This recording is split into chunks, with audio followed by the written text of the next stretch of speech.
This quick video will go over instructions for how to find and submit a supplemental source for your Unit 4 critical evaluation essay.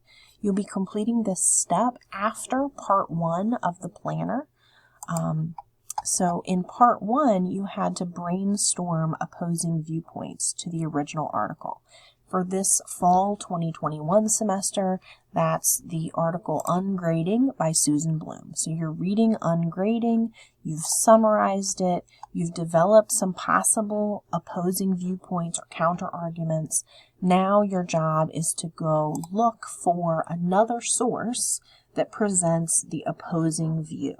So you're trying to find someone who's arguing against Susan Bloom's point.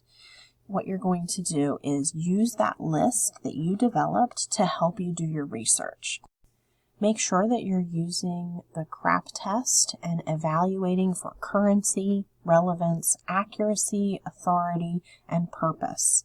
I'm not going to ask you to complete a document, a source evaluation that's written out, but you'll have to do this evaluation in your head before you choose a source to submit. If you are choosing a source that is not credible, it will not be approved and you will not be able to use it for this assignment. So please take the time to do that evaluation. If you are finding the source on the internet, then in your discussion board post, you'll need to include a full APA reference for the article and include the URL where I can access the original article.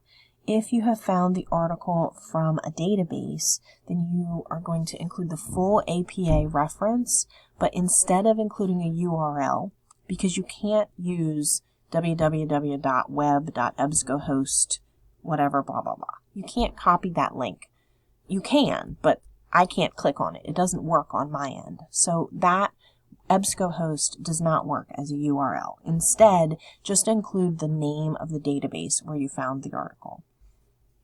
In your discussion board post, after posting the APA reference and possibly the URL, you're also going to very briefly summarize the article and explain how it represents a counterargument, and then make sure you come back and check that this has been approved before you move on to Part 2 of the planner.